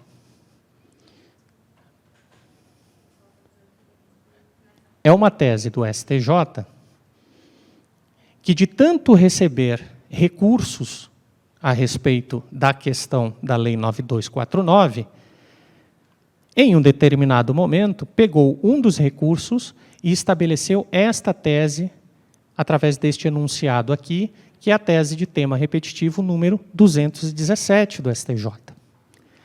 E aqui, a tese firmada, eles dizem o seguinte: para fins de pagamento dos tributos com as alíquotas reduzidas, a expressão serviços hospitalares, constante do artigo 15, parágrafo 1º, inciso 3º, alineada à Lei 9249, deve ser interpretada de forma objetiva, ou seja, sob a perspectiva da atividade realizada pelo contribuinte, e não sob a perspectiva subjetiva do contribuinte, devendo ser considerados serviços hospitalares aqueles que se vinculam às atividades desenvolvidas pelos hospitais, voltadas diretamente à promoção da saúde, de sorte que, em regra, mas não necessariamente, são prestados no interior de estabelecimento hospitalar, excluindo-se as simples consultas médicas, atividades que não se identificam com a prestação com as prestadas no âmbito hospitalar. Gente, isso aqui diz o seguinte: não importa se eu sou grande, não importa se eu sou pequeno, se o meu capital social é 1.000, se o meu capital social é 100 mil, não importa se a minha sede tem está num consultório ou se a minha sede está dentro da minha casa. A minha subjetividade não importa. O que importa é o tipo de atividade que eu presto. A objetividade. Que tipo de serviço eu presto? Isto é o que importa, para definir se tem direito ao benefício ou não. De forma que, de 2010 para cá, essa súmula é de 2010, nós já temos aquilo que nós precisamos, que é segurança jurídica, a respeito deste entendimento, da Lei 9249. O último marco que eu trago aqui é a ampliação do benefício. Hoje nós já temos decisões judiciais que ampliam o benefício para atividades que sequer estão relacionadas na lei, como, por exemplo, a atividade dos odontólogos. Algumas, né? E essa, hoje, agora, chegando perto da conclusão, é a grande informação e a grande reflexão que eu quero deixar para vocês. Lei, gente, precisa ter eficácia. É verdade. Existiu um período de duelos, foram esgrimados argumentos, isto acabou. O STJ já pacificou o entendimento a respeito da Lei 9249. Eu costumo, sempre quando um cliente meu me faz a pergunta que o doutor Luciano trouxe, eu preciso de ação judicial para, enfim, aproveitar o benefício, eu costumo fazer a seguinte comparação: todos nós aqui dirigimos. E ao dirigir, quando nós nos deparamos com um sinal vermelho, nós paramos o carro. e ficamos esperando. Nós ficamos esperando até que apareça o sinal verde. E aí eu faço a pergunta para vocês, quando aparece o sinal verde, vocês chamam um advogado e dizem, doutor, eu preciso que o senhor entre com um mandado de segurança e me peça uma liminar. E com a liminar, então, eu vou avançar o sinal verde. Ninguém faz isso. Porque a lei de trânsito tem eficácia. Ela é clara o suficiente para saber. O sinal ficou verde, eu posso ir. Não preciso de ordem judicial para isso. A mesma coisa, hoje, nós temos em relação ao benefício da 9249. Eu queria pedir uma última coisa para mostrar para vocês, que é a questão da atualização, né, no sentido da segurança jurídica. Joana, aquele arquivo que eu te passei, bota aqui na tela para a gente, por gentileza. Nós tivemos... Eu considerava que não tinha mais como evoluir em termos de segurança jurídica na questão da Lei 9249, depois que saiu o enunciado 217 lá do STJ. Mas agora, no mês passado, eu imagino, ou no máximo 2 meses atrás, nós recebemos aqui, nós temos um processo para um cliente nosso que está pedindo a recuperação do passado, e nós entramos com ação judicial, enfim. Obviamente, as informações pessoais desse cliente está ocultada, e nós temos aqui a peça que foi a contestação apresentada pela Procuradoria. A Procuradoria, eles são os advogados da Receita Federal, da União, da Fazenda Nacional. E qual não foi a nossa grata surpresa? Joana, por favor, a última página.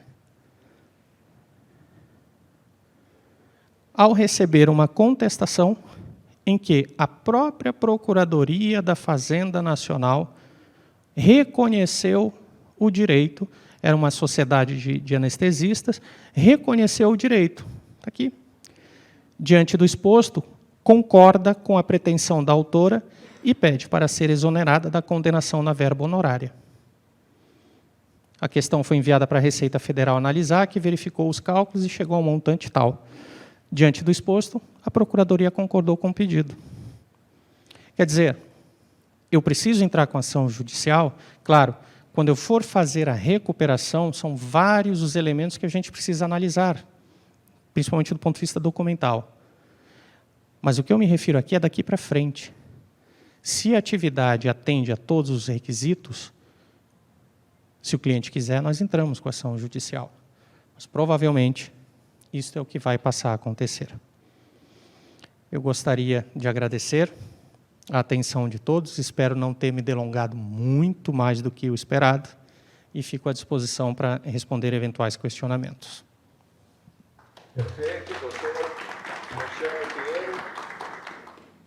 Parabéns pela brilhante exposição, foi bastante acadêmica, quase professoral, na medida em que todos nós realmente temos essa dificuldade na compreensão do tema, né, tributário, né, e com certeza ficamos nessa expectativa sempre quando a gente lida com a questão da Receita Federal.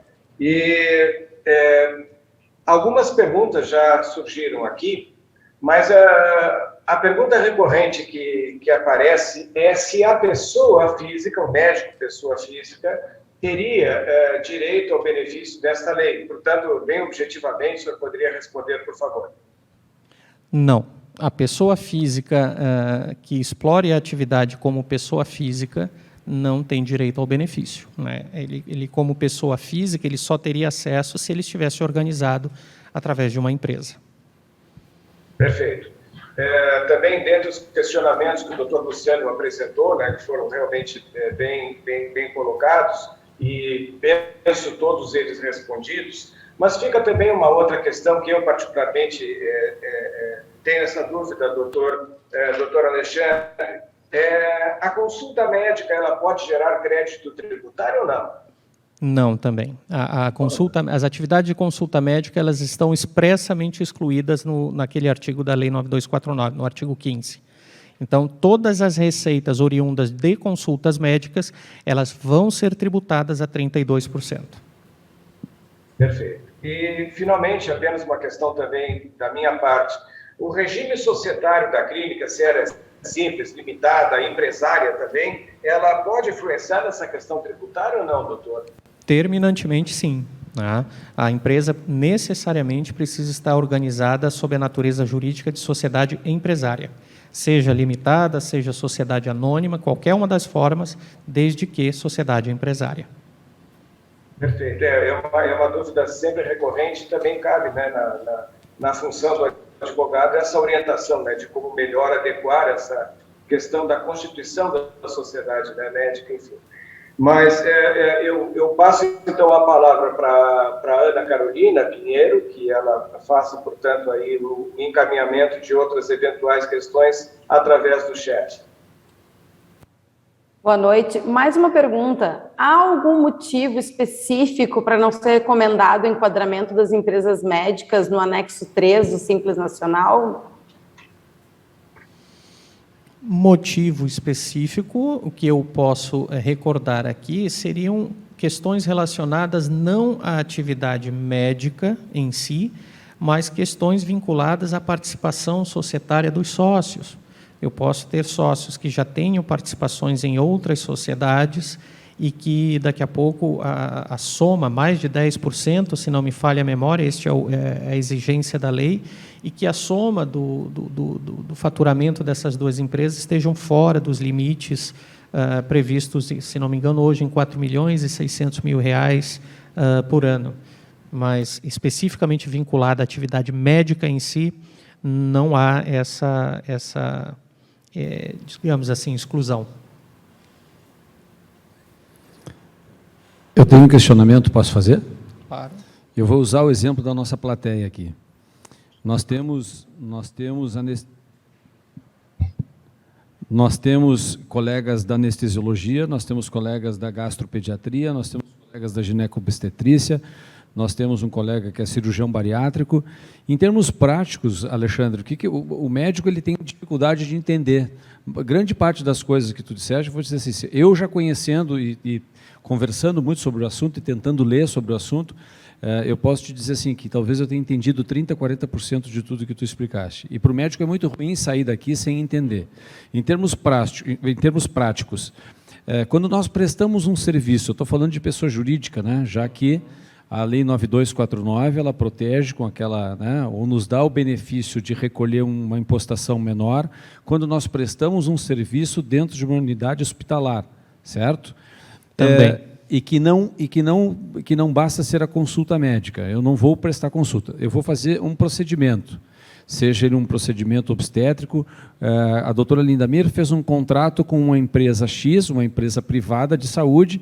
E por quê? Porque nós estamos dentro de um auditório da Unimed, nós somos cooperados da Unimed, por exemplo. Tá?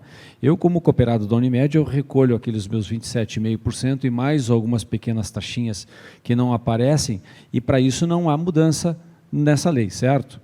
Mas o serviço de anestesiologia vem prestar uma determinada atividade. Eles têm um número de anestesiologias que eles fazem e eles têm um contrato de prestação. Para eles vale esse tipo de lei, e da mesma forma e para a ginecobstetra, que faz um número de partos, faz um atendimento dentro do hospital, prestando um serviço diretamente dentro do hospital. Por quê? Porque lá dentro do consultório da doutora Linda Mir ou da doutora Dilma, elas não fazem parto, elas fazem dentro do hospital. Uhum. Sim, eu diria assim, a regra de ouro, tá, para qualquer especialidade médica, eu desenvolvo atividades dentro de hospitais, eu preciso de uma estrutura hospitalar para desenvolver a minha atividade médica, eu tenho direito ao benefício. Então, eu preciso de um bloco cirúrgico. Ou, vamos lá, eu sou um médico radiologista e eu uso a estrutura do hospital para poder laudar, para emitir laudos, enfim, fazer os exames, né? Também tem direito ao benefício. Você está dentro de uma estrutura hospitalar, você está dentro de um empreendimento, você tem direito ao benefício. Por outro lado, nós temos situações como clientes que são cardiologistas e que dentro da sua clínica fazem exames, né? Exames de métodos gráficos, por exemplo. Né? Nós temos ali uma estrutura empresarial formada em que ele conta com outros recursos, ele é um dos elementos da empresa, ele tem direito ao benefício também. Então, eu diria assim, a regra de ouro, né, grande maioria dos casos, os cirurgiões, todos os médicos que atuam dentro de bloco cirúrgico, têm direito ao benefício também. E algumas outras situações que nós analisamos caso a caso. Muito bem. Eu presto 2 tipos de serviço. Eu vou dar uma. Eu estou usando os exemplos daqui, gente. O Dr. Flávio Ribas é cirurgião de mama. Ele faz uma cirurgia de mama hoje aqui dentro do nosso hospital para uma ressecção de um tumor de mama. Laudou, ele fez o laudo via Unimed, ele faz uma prestação de serviço para a sua cooperativa, ele tem o seu ganho e depois ele vai ter o seu imposto retido lá na fonte, e isso é indubitável. Mas ele interna uma paciente particular e presta um serviço particular, privado, e presta uma nota fiscal da sua empresa jurídica. Muda a regra? Não. Ele continua tendo direito ao benefício. Não, é bem isso que eu quero dizer. Muda a regra, ou seja, quando ele presta um serviço à Unimed, ele recolhe 27,5% na fonte. Isso é indubitável. Como pessoa física. Como pessoa física. Mas quando ele vem como pessoa jurídica, porque ele convida o paciente para vir aqui, faz um internamento hospitalar, há uma geração de nota fiscal porque para ele beneficia recolher menos. Vale a Lei 9249 para ele nesse caso? Sim, na atividade que ele prestou através da pessoa jurídica dele, sim. Vale a regra da 9249. 8% e 12%. Com licença, doutores. O nosso presidente, doutor Gerson, tem uma pergunta aqui no chat.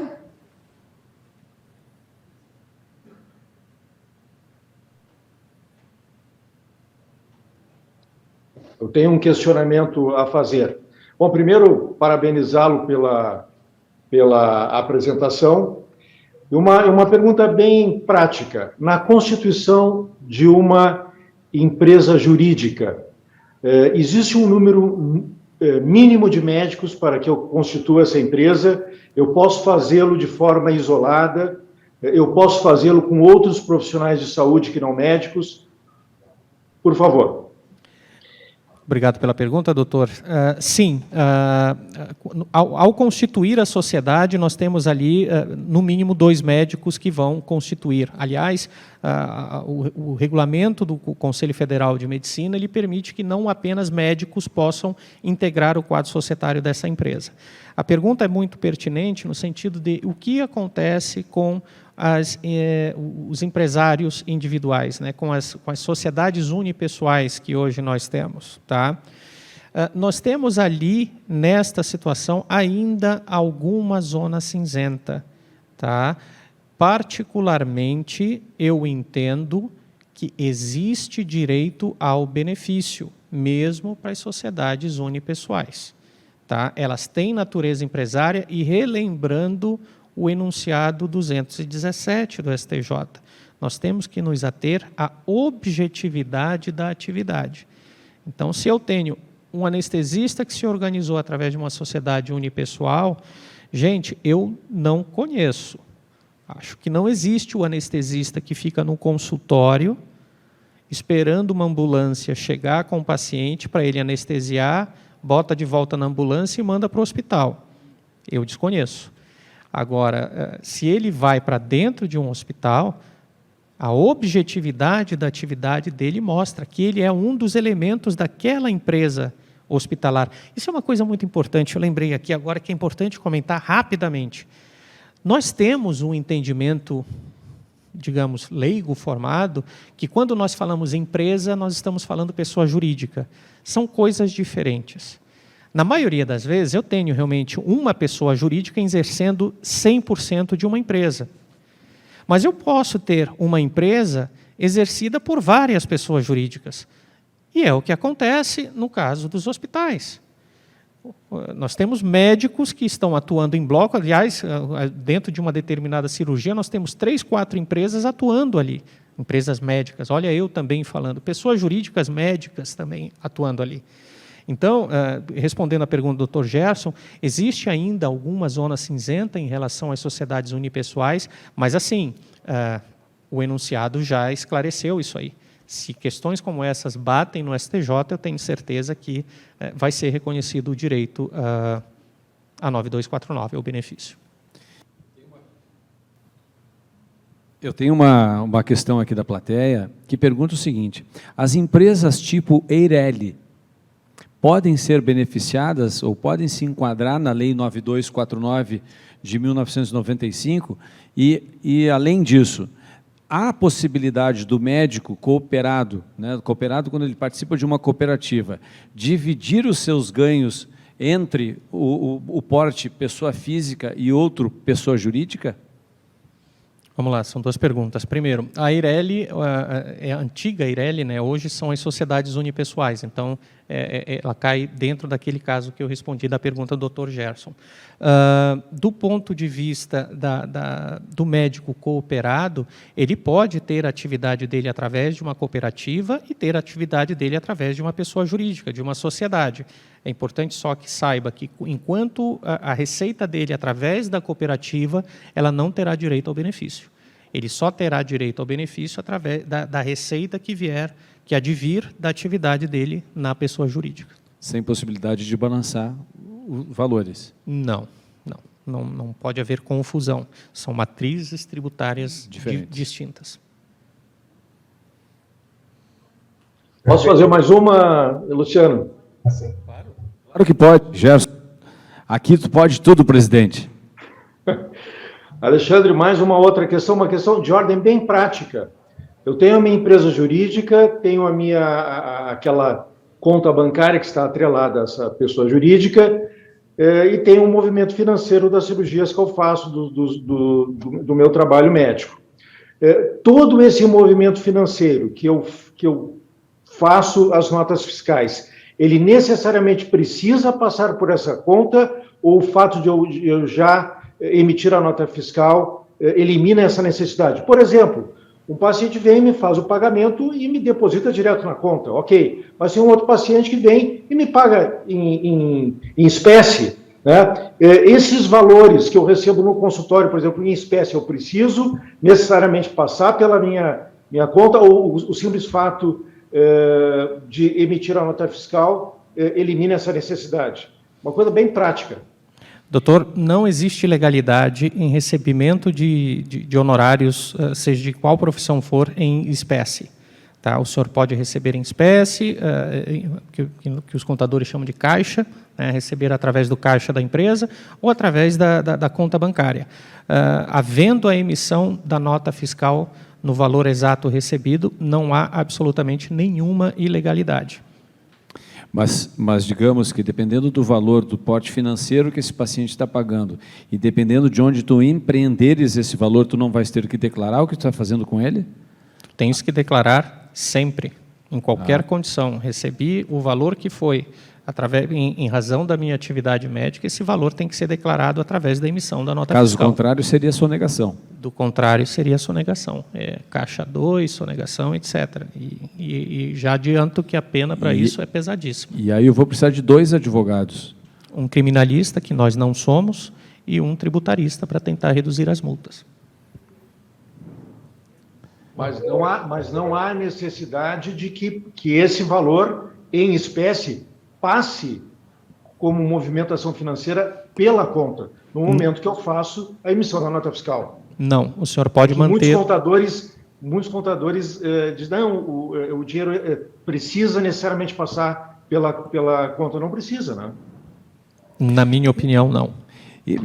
Dando Gerson, eu achei muito pertinente a tua questão. A partir do momento que tu recebes um valor, uma prestação de serviço da pessoa jurídica, e esse valor ele entra para ti como PJ, e tu vais tributar PJ. Esse dinheiro ele fica em cima da tua mesa. Tu podes, a partir desse momento, ter o direito de depositá-lo na tua pessoa física? Aí nós estamos falando de outra coisa. Para tapar o furo do final do mês lá Não, vocês vão precisar da aprovação dos contadores de vocês. Os contadores vão dizer quanto daquele dinheiro os senhores podem usar. Vocês vão receber como pagamentos a título de prolabore, distribuição de lucro, seja lá o que for. Mas não antes do amém do contador. Eu não faria. Eu estaria misturando o meu patrimônio da pessoa física com o patrimônio da pessoa jurídica. E isto é o verdadeiro pesadelo dos contadores. Doutora Alexandre, Existe aqui a pergunta do Dr. Rodrigo Fritz. Ele pergunta se uma sociedade limitada unipessoal com atividade de dermatologia, na qual a realização de cirurgias e outros procedimentos pode ser enquadrada nesse benefício da Lei 9249. Vamos lá, nós temos duas questões aí a analisar. A primeira delas, a questão dele estar organizado sob a forma de sociedade unipessoal, e que aí nós precisaríamos avaliar exatamente as condições em que ele está organizado para poder dizer de uma forma categórica se ele poderia usar sem ação judicial, né, fazendo alguns trabalhos de estruturação na área fiscal dele, etc., ou se ele seria, digamos assim, aconselhável que ele tivesse uma autorização judicial. Isso por conta da questão da sociedade unipessoal. Por conta da dermatologia, é importante que se diga, existem, obviamente, vários procedimentos que dão direito ao benefício, né, na especialidade da dermatologia, mas existem algumas situações muito específicas em que também nós temos ali, digamos assim, uma zona cinzenta sobre a questão do direito ao benefício. Por quê? Porque tem procedimentos realizados em dermatologia e que, assim, eu acho, com todo o respeito às outras atividades que realizam, mas eu acho que é uma afronta absurda à lei do ato médico. Esse é um entendimento pessoal meu. Então, nós temos determinados procedimentos que outros conselhos de classe autorizam, né, que sejam realizados por não médicos, e que estes procedimentos acabam tendo, esta situação acaba trazendo esta zona cinzenta. Então, neste caso específico também, para estes procedimentos, nós aconselhamos que seja feito o pedido judicial para aproveitamento. Infelizmente, hoje em dia, nós convivemos com esse tipo de situação. Perfeito, obrigado, doutor Alexandre. Não sei se há mais algum questionamento, nós estamos nos encaminhando aqui para o final. Doutor Gustavo, só mais uma questão. Uma questão, então. O colega pergunta aqui na plateia se somando o benefício do médico... Doutor Luciano, desculpa, mas já há uma reclamação quanto à questão do seu microfone, ele está cortando para nós. Pois é perceptível. Sim, já voltou. Voltou? Todo mundo me ouve? Sim. Ok. Obrigado. Somando o benefício do médico com a Lei 9249, a questão dos ISS-QNs diferentes em cada cidade, pode com isso prejuízo ao médico, né, se valendo dessa lei? Não. Não temos situações em que o aumento na arrecadação do ISS, na apuração do valor do ISS devido pelo médico ao assumir uma estrutura empresarial, seja superior à redução que ele vai ter com o imposto de renda e com a contribuição social. Então, haverá sim essa compensação. Outra coisa que é importante apenas que se diga, e aí nós precisamos analisar caso a caso, é que se nós temos eventualmente uma sociedade de médico que tem muitas consultas, portanto não tem direito ao benefício, nós precisaríamos fazer ali um cálculo para saber se esse aumento do ISS que vai acontecer de qualquer forma, realmente vai ser compensado pela redução do imposto de renda, já que ele tem muita receita não beneficiada. Então, nesses casos específicos, a gente recomenda que seja feita uma apuração, sei lá, pelo menos dos últimos 12 meses, para que ele possa ter certeza se ele vai ter o ganho, se esse ganho compensa, enfim. Mas, via de regra, o aumento do ISS é compensado pela redução dos outros dois tributos. Perfeito. Doutor Luciano, algum outro questionamento da plateia? Não. Bem, Fica... Sim, fica uma sugestão da doutora Elaine Brust aqui, que ela diz assim, quem sabe façam uma palestra dessas sobre situações de benefícios legais para pessoas físicas. Eu acho que para pessoa física não tem muito o que dizer, né? Sabemos nós o problema que enfrentamos aqui no dia a dia, né? A pessoa física é aquela que fica sempre no a Deus dará, né? Mas, enfim, fica a sugestão, doutor Alexandre, doutor Luciano, quem sabe, de uma outra oportunidade. Né? Podemos pensar em alguma coisa. Eu quero agradecer, então, em meu nome, obviamente, mas também eu tenho certeza que em nome da RIGS, pelo momento que tivemos, né? E como moderador, evidentemente, eu fui mais um assistente que aplaudiu bastante este evento. Eu passo a palavra, então, desejando boa noite a todos da minha parte, passo a palavra para a Ana Carolina para os atos finais de encerramento. Obrigado. Muito obrigada, doutor Luiz Gustavo, muito obrigada aos nossos convidados. E antes de encerrar as nossas atividades, eu gostaria de anunciar uma grande parceira do projeto Caravana Digital e convidada especial dessa noite, doutora Dilma Maria Tessari. Boa noite, doutora Dilma.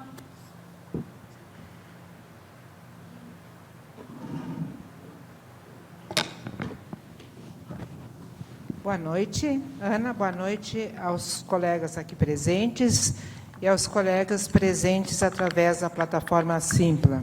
Queria dizer que foi uma alegria e uma honra receber a caravana digital agora e também híbrida agora, né, João Rogério, da MRIGS aqui no nosso auditório, Dr. Ricardo Casara, do Complexo Hospitalar Unimed de Caxias do Sul.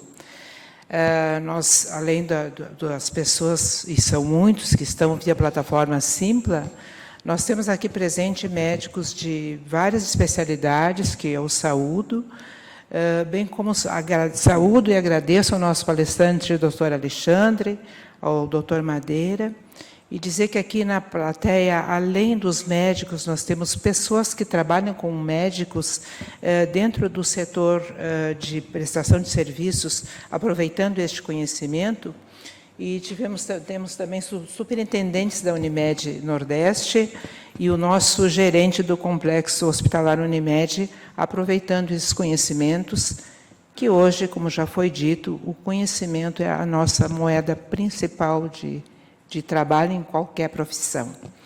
Eu queria saudar de forma muito especial o nosso presidente da Amex, o doutor Luciano, e a diretoria da Amex, em peso, aqui presente no auditório do Hospital Unimed, e de forma também especial do doutor João Rogério, meu colega de diretoria da Amex, e o nosso querido presidente Gerson Junqueira, nosso dinâmico presidente, que impôs uma atividade e uma velocidade nunca antes vista no trabalho da Associação Médica do Rio Grande do Sul, impulsionando a todos nós. E também sublinhando as palavras dele, só esse minutinho para dizer que a nossa palavra de incentivo ao associativismo médico, seja na forma de cooperativas, seja na forma de associações, porque aquela velha palavra, unidos somos mais fortes. E também as parcerias que o Dr. Gerson falou e que ele tem pregado isso, e acho que deve ser a nossa prática entre as entidades médicas, né?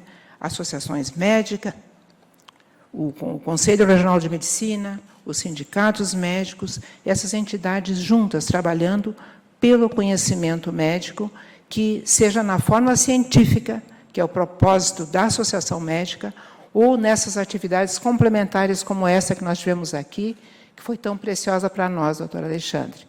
Então, muito obrigada a todos os presentes. A nossa palavra de incentivo à continuidade das caravanas, doutor João Rogério, né? Vamos para frente. Muito obrigada pela presença de todos. Uma boa noite. Boa noite. Obrigado. Muito obrigada, doutora Dilma. A Caravana Digital Anrigues, edição Serra, contou com a promoção da Associação Médica de Caxias do Sul, apoio Unimed Nordeste RS, Escritório Andrade Madeira e Escritório Delmorá Pinheiro Advogados. Patrocínio da Afari Imóveis, Banestágios, Banco Nacional de Estágios e Continova Assessoria Financeira. Um agradecimento especial à Afari pela bela exposição no hall do evento. Fiquem por dentro dos nossos eventos. Então, no dia 23 de março, às 19 horas, a Associação Médica do Rio Grande do Sul, em parceria com a Academia Sul-Rio-Grandense de Medicina, realizará um bate-papo, sobre o livro Moacir Scliar, Medicina, Saúde Pública e História, de Germano Mostardeiro Bonomo. Para conversar sobre a obra e trajetória de Moacir Scliar, teremos a presença de Judith Scliar, especialista em educação e companheira de Scliar por 47 anos. Dr. Germano Mostardeiro Bonot, médico e autor da obra. Jair Soares, ex-governador do Rio Grande do Sul e sócio benemérito da ANRIGS. Dr. Gerson Juqueira Júnior, presidente da Associação Médica do Rio Grande do Sul, e Dr. Luiz Lewandowski, presidente da Academia Sul-Rio-Grandense de Medicina. O evento também será transmitido aqui gratuitamente pelo Simples Streaming. No dia 5 de abril, às 19 horas, nós realizaremos o ciclo de palestras em parceria com a Sociedade de Pediatria do Rio Grande do Sul e a Sociedade de Psiquiatria do Rio Grande do Sul, para conversar com pais e tutores sobre o tema vício em games e saúde mental na infância e adolescente. O evento também será transmitido gratuitamente pelo Simpla e as inscrições devem ser realizadas através do site da Simpla. E, encerrando os nossos próximos eventos, no dia 19 de abril, das 14 às 20h30, a gente vai realizar o segundo simpósio sobre o uso medicinal do canabidiol, um evento que vai ocorrer no Teatro da ANRIGS, em Porto Alegre.